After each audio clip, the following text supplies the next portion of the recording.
Well, Trendy, I don't see what's so special about this that would make it any kind of controversial. Hold up, yes I do. Because this is clearly promoting purchasing Brilliant Diamond and Shining Pearl early by making these aesthetics timed content. Well, to make a long story short, of course this is fucking stupid. Because maybe people don't want to be forced into buying a video game or any product for that matter just for some aesthetics that do absolutely nothing special. And it's funny how that's so far the only revealed Pokemon Platinum content when it's just a couple of aesthetics. But game devs, listen up. Can you just stop this fucking stupid mentality of locking content behind either a paywall or a time gate? I tell you, these gamers nowadays really think they have it good with this type of content, because back in the day we appreciated more complete games and products, not any add-ons, and microtransactions weren't even a concept. And apparently Joe Corrections Merrick, you know, that pretentious bringer of truth asshole, because he's the therapy guy. Put some respect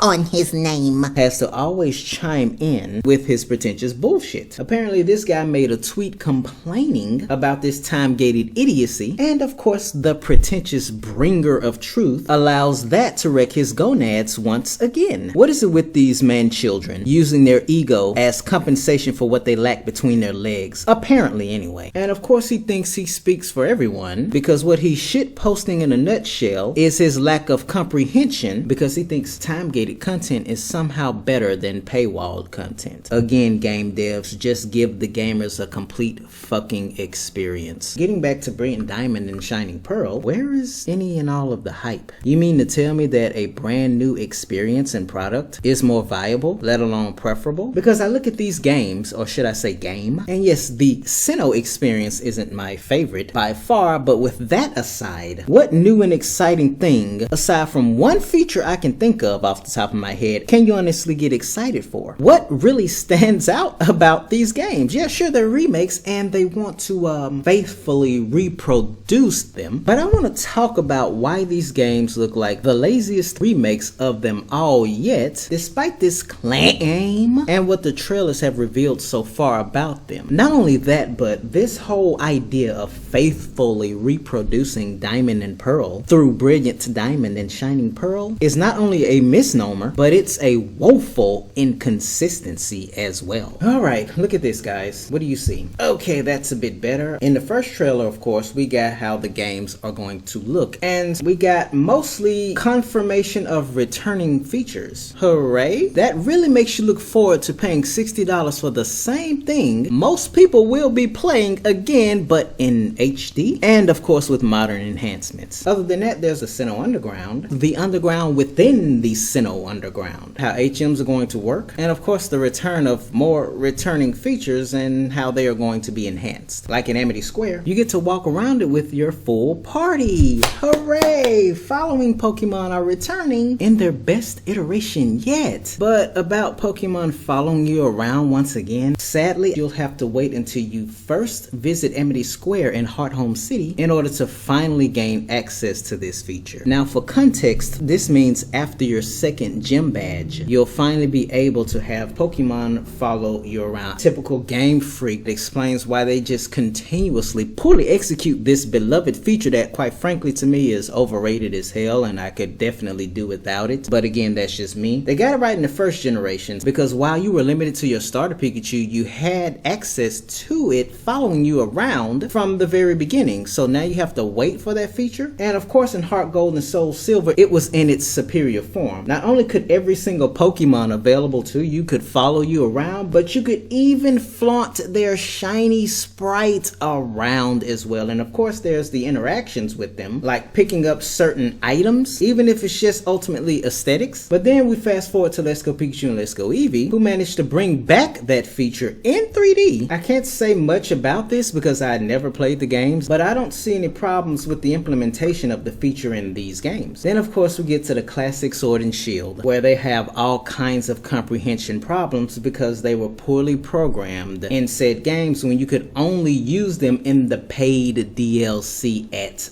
that. Everyone everyone already knows about how much of a dumpster fire following Pokemon are in Sword and Shield, other than the in denial bootlickers, but of course they are always at a loss because sheep are dumb. So getting back to this, I guess the only issue is waiting until a little after you've obtained your second gym badge to enjoy this feature yet again, and exclusively in Amity Square you get to walk around with the full party. I guess all is well at the end of the day. I'm just harping on returning features. What exactly is there to get excited about? Mediocre is developing the game. I'll get back to that. Now, as far as them, hold up, where is it? Faithfully reproducing the games? That's a load of horse shit. They can't just get away with selling the exact same product from 2007. Wait, yes they can, because the Pokemon fan base is one of the most impressionable fan bases out there. But at the same time, I can imagine them needing to really sell that $60 price tag for what you're ultimately getting, which of course is just an HD and modernized version of the same thing from 2007. Now clearly this doesn't apply to people who've never played the games, but it's worth noting how much of a petty difference it is. This is exactly why I feel these games are going to be nothing more than a lazy software update of what I experienced in 2007. How much are you really missing if you were to just go back to the original games? And of course the dex cut will factor into these games. I'm not trying to make you change your minds on getting the games. By all means, get those time-gated aesthetics for the playable character before February 22nd of next year. But this is just what it's looking like, and I hate to be that guy. Hold up, I am that guy, so I can skip this part. Even the gym puzzles are the same. Oh, you don't like this one? Look at Gardenia's gym. That's exactly how the Eternal Gym looks in Diamond and Pearl. Look how it looks in Pokemon Platinum. So I guess they get points for faithfully reproducing that. But the experience share, on the other hand, is something that they failed miserably at faithfully reproducing, because back in the 4th generation of Pokemon, it was just an ordinary item that you could sell or equip to one Pokemon. Other than that, it essentially has the same effect that it has now without it being expanded to your entire party. Remember, Masuda and friends don't have much faith in the intelligence of children and all of you, so with subsequent Pokemon games, you're gonna have shit holding your hand more and more. Dumb children, according to how they structure these games, can't figure something as remedial as Pokemon out. They feel they need to dictate your experience as well. Use some kind of band-aid like you did in Sword and Shield and deposit your Pokemon in the mobile Pokemon box, because you can't just simply turn it off like you used to. So there's that as far as them faithfully reproducing that aspect of those games, when it was an ordinary item that you could only equip to one Pokemon. But the Sinnoh Underground has an underground, which wasn't present in the original games. See the inconsistency? That's the whole problem with them faithfully reproducing these games. Pokemon Platinum. It's the typical sell them the same bullshit with incremental changes that they could have and should have put in the preliminary games. Now they're in the paid DLC territory, so there's that as far as them not only selling you the same shit over and over again, but the rest of that experience. So why didn't they just make a remake of Pokemon Platinum? Well, it's the same reason why they're allowed to get away with spouting some faithfully reproduced bullshit that they can't be consistent with. It's of course to make more and more money off of the impressionable Pokemon fan base. You already know who votes with their wallet the most. They don't have to put that much effort into anything. So again, outside of anything that hasn't been revealed and possible paid or free DLC down the road, what you're ultimately getting is the exact same experience for those who aren't new to the games that you experienced way back in 2007 in HD face paint and modern revamps. Oh, what about the mystery gift exclusive content? Will it go the same route that Keldeo and Deoxys did? Which is preferable, because not only are they no longer mythical Pokemon per se, because they are available in game, or will this just be more paid DLC? That's just another wonder of these games. So again guys, tell me what's to get excited about. You got returning features, their lack of being consistent and modeling the games after Diamond and Pearl instead of Platinum with the expanded lore, lore, which is ironic for the region that is considered to be the most lore heavy of them all. It's hard to differentiate these from the original games back in 2007, even though they claim that's what they're going for. Personally, I think once again that's just bullshit, because they could easily model the games after Pokemon Platinum, which contains all of the additional content, which means that they would have to put more effort into the games. Battle Frontier, anyone? To give people more, especially when they expect people to pay $60 for games that most have already experienced